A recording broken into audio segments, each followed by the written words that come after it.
بسم الله الرحمن الرحيم.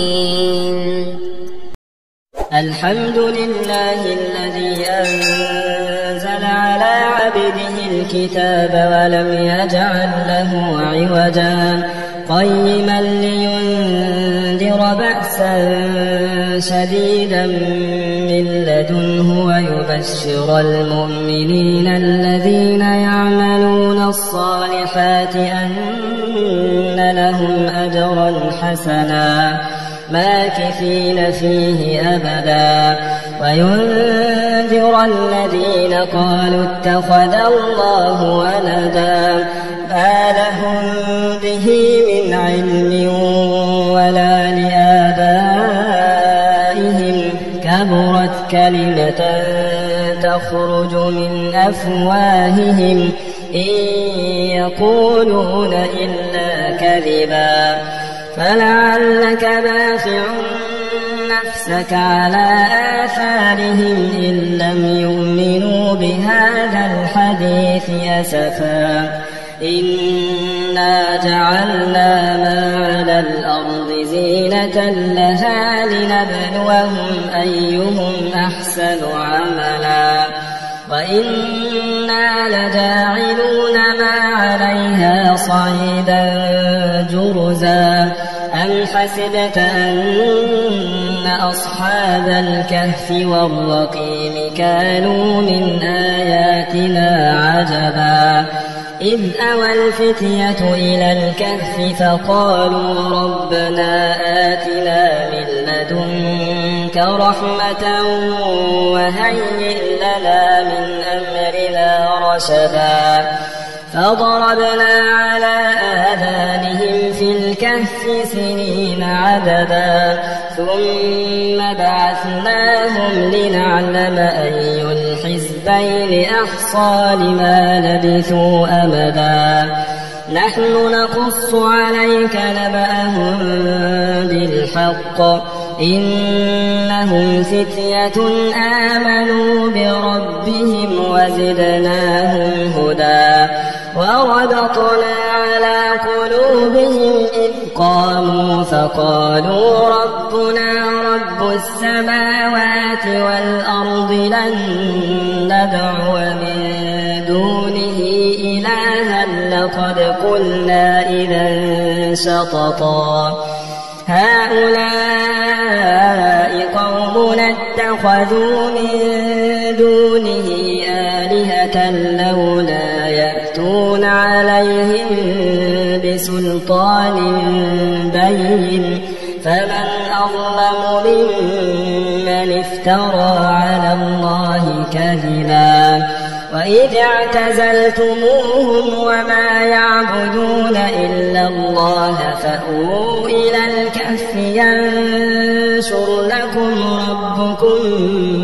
من رحمته ويهيئ لكم من أمركم مرفقا وترى الشمس إذا طلعت تزاور عن كهفهم ذات اليمين وإذا غربت تقرضهم ذات الشمال وهم في فجوة منه ذلك من آيات الله من يهد الله فهو المهتد ومن يضلل فلن تجد له وليا مرشدا وتحسبهم أيقاظا وهم رقود ونقلبهم ذات اليمين وذات الشمال وكلبهم باسط ذراعيه بالوصيد لو اطلعت عليهم لوليت منهم فرارا ولملئت منهم رعبا وكذلك بعثناهم ليتساءلوا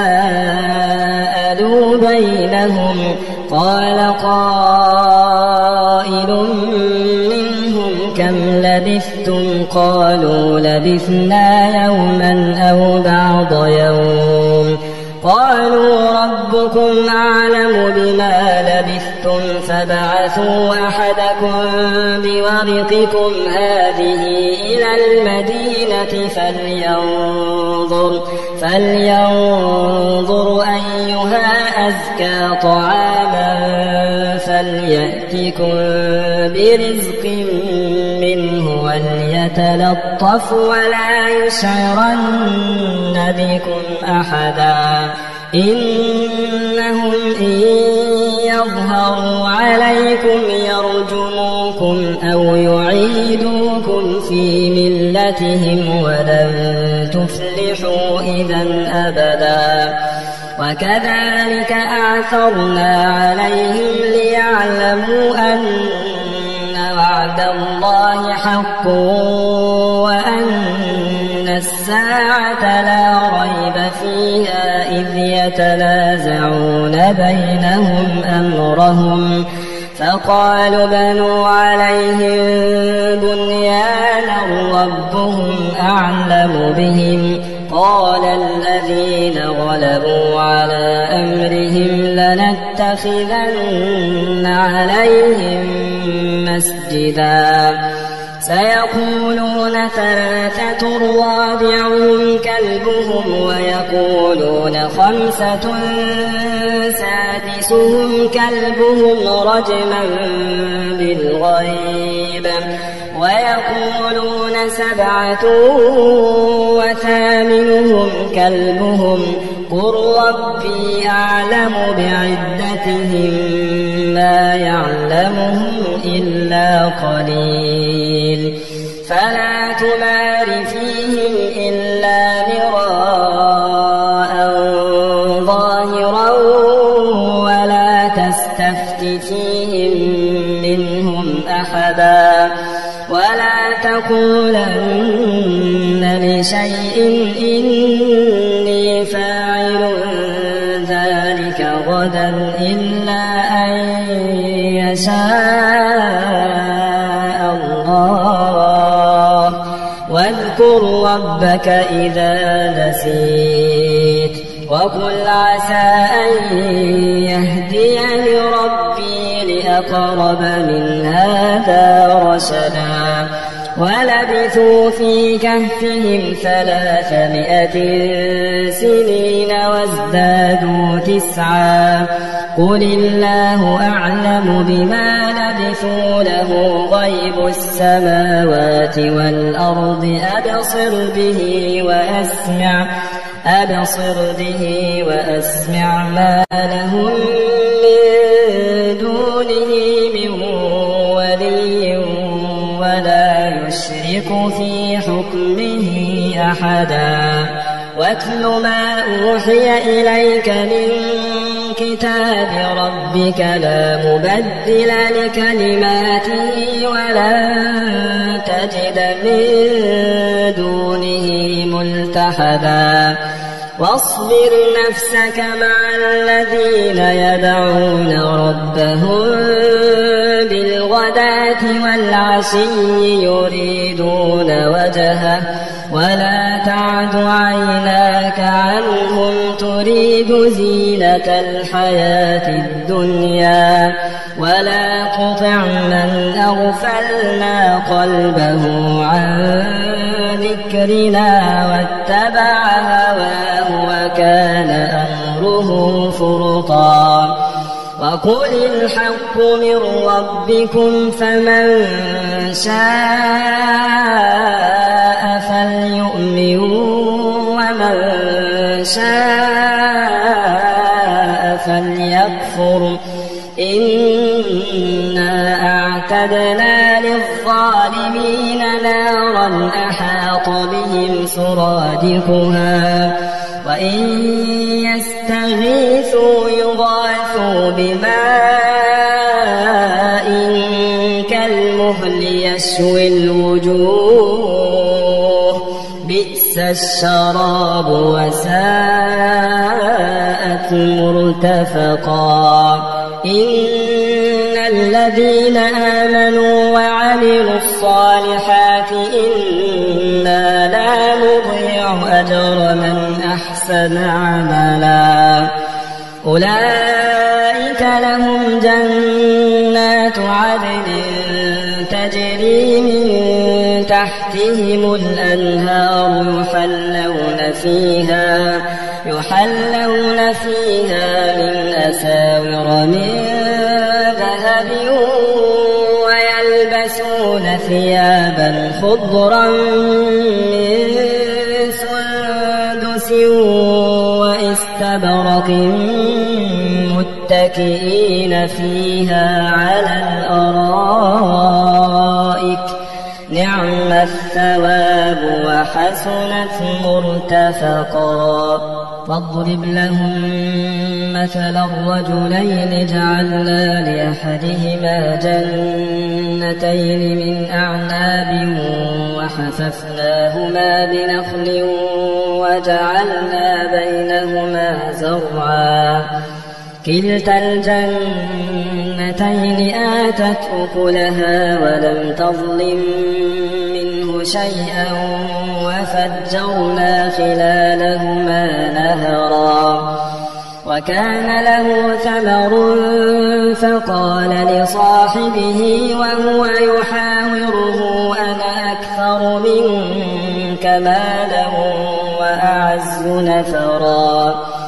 ودخل جنته وهو ظالم لنفسه قال ما أظن أن تبيد هذه أبدا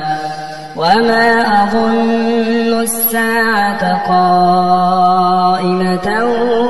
ولئن رددت إلى ربي لأجدن خيرا منها منقلبا قال له صاحبه وهو يحاوره أكفرت بالذي خلقك من تراب ثم من نطفة ثم سواك رجلا لكن هو الله ربي ولا أشرك بربي أحدا ولولا إذ دخلت جنتك قلت ما شاء الله لا قوة إلا بالله إن ترني أنا أقل منك مالا وولدا فعسى ربي أن يؤتيني خيرا من جنتك ويرسل عليها حسبانا من السماء فتصبح صعيدا زلقا أو يصبح ماؤها غورا فلن تستطيع له طلبا وأحيط بثمره فأصبح يقلب كفيه على ما أنفق فيها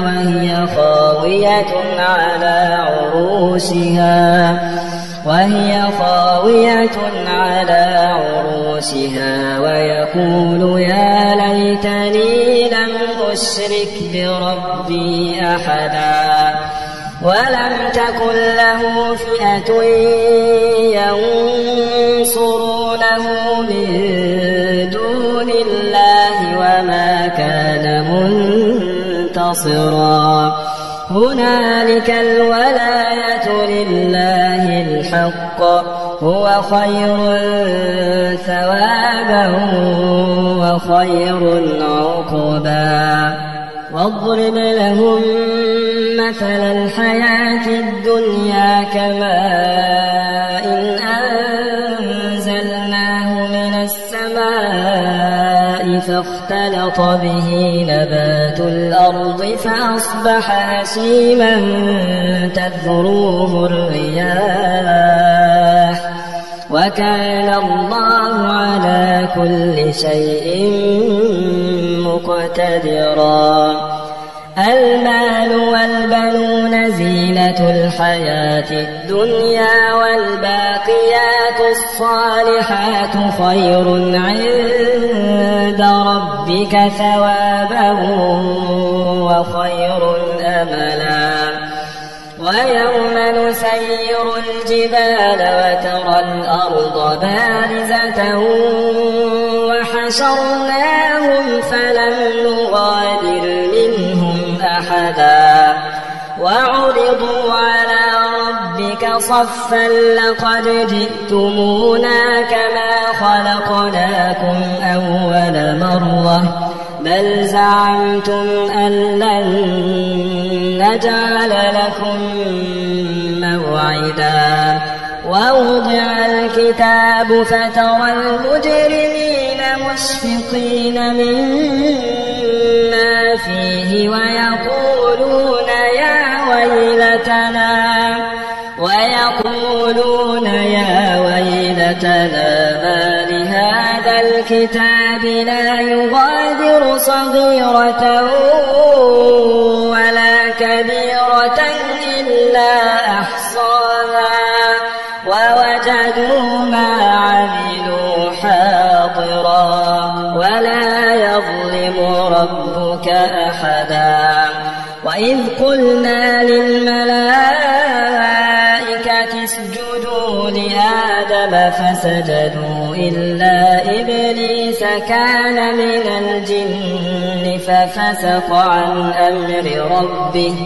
أفتتخذونه وذريته أولياء من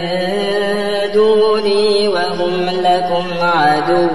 بئس للظالمين بدلا ما أشهدتهم خلق السماوات والأرض ولا خلق أنفسهم وما كنت متخذ المضلين عضدا ويوم يقول نادوا شركائي الذين زعمتم فدعوهم فلم يستجيبوا لهم وجعلنا بينهم موبقا ورأى المجرمون النار فظنوا أنهم مواقعوها ولم يجدوا عنها مصرفا ولقد صرفنا في هذا القرآن للناس من كل مثل وكان الإنسان أكثر شيء جدلا وما منع الناس أن يؤمنوا إذ جاءهم الهدى ويستغفروا ربهم إلا أن تأتيهم سنة الأولين أو يأتيهم العذاب قبلا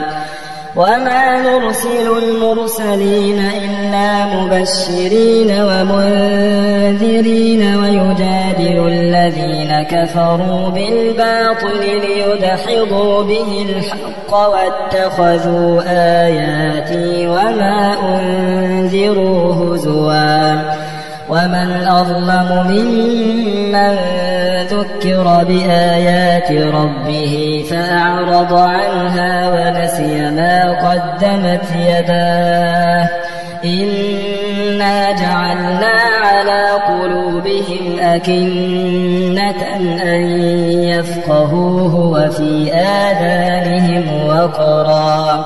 وإن تدعوهم إلى الهدى فلن يهتدوا إذا أبدا وربك الغفور ذو الرحمة لو يؤاخذهم بما كسبوا لعجل لهم العذاب بل لهم موعد لن يجدوا من دونه موئلا وتلك القرى أهلكناهم لما ظلموا وجعلنا لمهلكهم موعدا وإذ قال موسى لفتاه لا أبرح حتى أبلغ مجمع البحرين أو أمضي حقبا فلما بلغا مجمع بينهما نسيا حوتهما فاتخذ سبيله في البحر سربا فلما جاوزا قال لفتاه آتنا غداءنا لقد لقينا من سفرنا هذا نصبا قال أرأيت إذ أوينا إلى الصخرة فإني نسيت الحوت وما أنسانيه إلا الشيطان أن أذكره واتخذ سبيله في البحر عجبا قال ذلك ما كنا نبغي فارتدا على آثارهما قصصا فوجدا عبدا من عبادنا آتيناه رحمة من عندنا وعلمناه من لدنا علما قال له موسى هل أتبعك على أن تعلمني مما علمت رشدا قال إنك لن تستطيع معي صبرا وكيف تصبر على ما لم تحط به خبرا قال ستجدني إن شاء الله صابرا ولا أعصي لك أمرا قال فإن اتبعتني فلا تسألني عن شيء حتى أحدث لك منه ذكرا فانطلقا حتى إذا ركبا في السفينة خرقها قال أخرقتها لتغرق أهلها لقد جئت شيئا إمرا قال ألم أقل إنك لن تستطيع معي صبرا قال لا تؤاخذني بما نسيت ولا ترهقني من أمري عسرا فانطلقا حتى إذا لقيا غلاما فقتله قال أقتلت نفسا زكية بغير نفس لقد جئت شيئا نكرا قال ألم أقل لك إنك لن تستطيع معي صبرا قال إن سألتك عن شيء بعدها فلا تصاحبني قد بلغت من لدني عذرا فانطلقا حتى إذا أتيا أهل قرية استطعما أهلها فأبوا أن يضيفوهما فوجدا فيها جدارا يريد أن ينقض فأقامه قال لو شئت لاتخذت عليه أجرا قال هذا فراق بيني وبينك سأنبئك بتأويل ما لم تستطع عليه صبرا أما السفينة فكانت لمساكين يعملون في البحر فأردت أن أعيبها وكان وراءهم ملك يأخذ كل سفينة غصبا وأما الغلام فكان أبواه مؤمنين فخشينا أن يرهقهما طغيانا وكفرا فأردنا أن يبدلهما ربهما خيرا منه زكاة وأقرب رحما وأما الجدار فكان لغلامين يتيمين في المدينة وكان تحته كنز لهما وكان أبوهما صالحا وكان أبوهما صالحا فأراد ربك أن يبلغا أشدهما ويستخرجا كنزهما رحمة من ربك وما فعلته عن أمري ذلك تأويل ما لم تسطع عليه صبرا ويسألونك عن ذي القرنين قل سأتلو عليكم منه ذكرا إنا مكنا له في الأرض وآتيناه من كل شيء سببا فأتبع سببا حتى إذا بلغ مغرب الشمس وجدها تغرب في عين حمئة ووجد عندها قوما قلنا يا ذا القرنين إما أن تعذب وإما أن تتخذ فيهم حسنا قال أما من ظلم فسوف نعذبه ثم يرد إلى ربه فيعذبه عذابا نكرا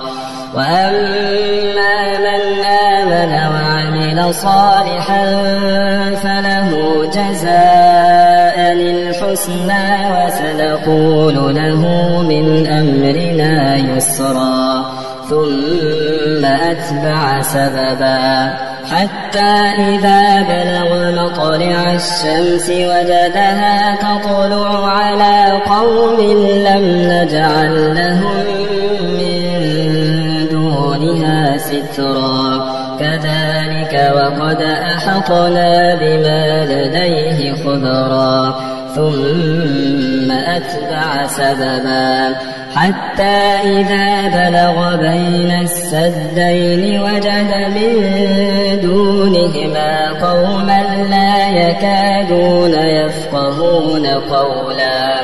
قالوا يا ذا القرنين إن يأجوج ومأجوج مفسدون في الأرض فهل نجعل لك خرجا على أن تجعل بيننا وبينهم سدا